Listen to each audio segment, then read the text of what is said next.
जो बल्दियाती इलेक्शन है उसमें एक FIR जिसमें लिखा हुआ है 600 नामालूम अफराद हैं, उसमें हमारे जो चेयरमैन्स के UC चेयरमैन्स के कैंडिडेट हैं उनको हरासा भी किया जा रहा है और उनको गिरफ़्तार भी किया गया है। और गिरफ़्तार करने के बाद जो कैंडिडेट है वो उसके ख़िलाफ़ पर्चा किया गया 780A का। मैं इलेक्शन कमीशन से ये सवाल करना चाहता हूँ, इम्पोर्टेड गवर्नमेंट से तो कोई सवाल नहीं है, आप लोगों की भी तसल्ली हो गई है कि किस कदर डॉलर सस्ता हुआ है और किस कदर महंगाई कम हुई है और किस कदर ज़िंदगी आसान हुई है, किस कदर रोज़गार लोगों को मिल रहा है, किस कदर पाकिस्तान की इज़्ज़त है और किस कदर इमरान खान और आज के दौर में फ़र्क है। जो इलेक्शन कमीशन से सवाल ये है कि आप इमरान खान और उसकी पार्टी के ख़िलाफ़ एक एक दिन में 5-5 मुकदमे लगा रहे हैं। आइन में लिखा हुआ है और ताज़ा अभी एक जजमेंट आई है सुप्रीम कोर्ट ऑफ पाकिस्तान के बेंच 1 से, जिसमें ये लिखा हुआ है कि आप रेगुलेटर हैं इलेक्शन के, आप ना अदालत हैं ना ट्रिब्यूनल हैं। और आप ये बताएं कि इस्लामाबाद में fair, free, transparent, in accordance with law election कौन कराएगा? आइन के आर्टिकल 218(3) से आपने आंखें क्यों बंद की हुई हैं? या लोग गिरफ्तार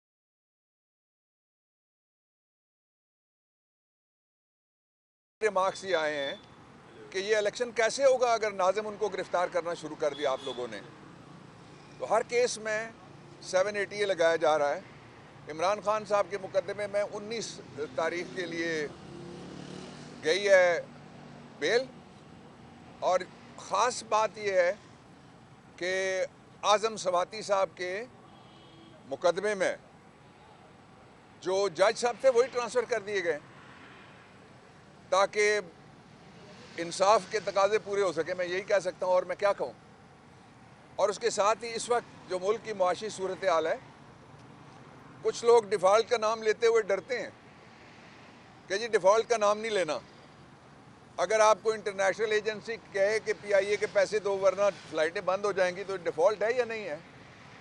अगर आप अपने मुल्क के अंदर जो प्याज और लहसुन और धनिया आपने मंगवाया हुआ है उसकी LC आप ना खोल सकें तो ये डिफ़ॉल्ट है कि नहीं है? इंटरनल एक्सटर्नल की बहस बाद में कर लेंगे, साइज़ ऑफ डिफ़ॉल्ट बाद में हम तय कर लेंगे, डिफ़ॉल्ट कहाँ कहाँ हो रही है। तो ये सूरत हाल अगर रही खुदा न खास्ता तो पाकिस्तान की मैशत जो खाई में है वो खाई कब्र में तब्दील हो जाएगी, बहुत जल्द मुआशी कब्र में तब्दील हो जाएगी। इसीलिए इमरान खान कहते हैं और वो इसरार कर रहे हैं एक ही बात के ऊपर, और वो बिल्कुल ठीक कर रहे हैं, वो ये है कि कोई तरीका दूसरा इस गवर्नमेंट के पास रोड मैप सिर्फ एक है, अपने करप्शन के केसेस बचाओ। शर्मिंदगी का मुकाम है कि वज़ीर आज़म का बेटा जो मुलज़िम था अरबों रुपए के केस में, वो मफरूर हुआ, उसके परपेचुअल वारंट ऑफ अरेस्ट निकले, वो मुल्क से बाहर है, उसने कभी तफ्तीश ज्वाइन कोई नहीं की, वो कभी किसी अदालत में पेश नहीं हुआ, उसने कभी कानून की कोई अहमियत नहीं दी। अब वो वापस आएगा शाही प्रोटोकॉल के साथ, जिस तरह इसहाक डार को वापस लाएं। दूसरी बात जो बड़ी इंपॉर्टेंट है वो ये है कि पाकिस्तान के लोगों के लिए अगर सारे इंसाफ के और कानून के दरवाजे बंद होते गए, जिस तरह अरशद शरीफ के केस में हुआ है, जिस तरह आज़म सवाती के केस में हुआ है, जिस तरह इमरान खान की FIR में हुआ है, अब और तो और जो आज़ादी के सबसे अच्छे तराने गाने वाला सलमान अहमद है, उसके ऊपर भी 1-2 पर्चे और कोई पर्चा ईरान की सरहद के साथ और कोई तुरान की सरहद के साथ और कोई पता नहीं तुर्कमेनिस्तान के साथ, तुर्कमेनिस्तान के साथ भी ना जाके सरहद के साथ कोई पर्चा किसी से करवा दें।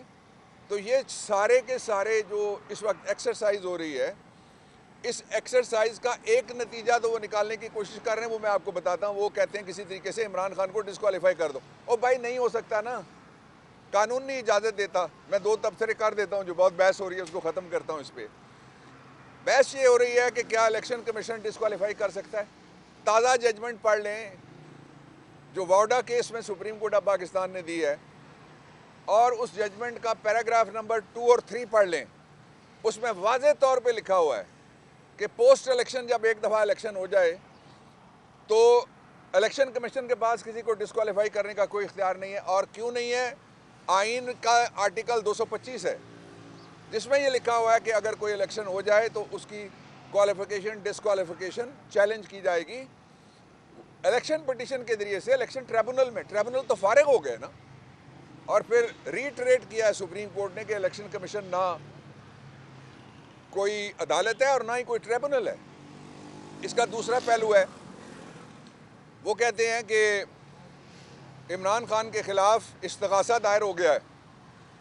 अगर जो इस्तग़ासा है दायर हो गया है,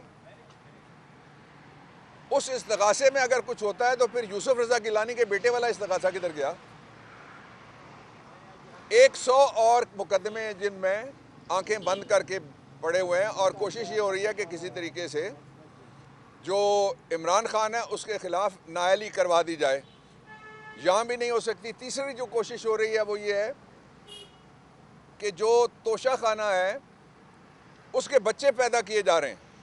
तोशा खाना पहला बच्चा ये कि एक सिर्फ आदमी के ख़िलाफ़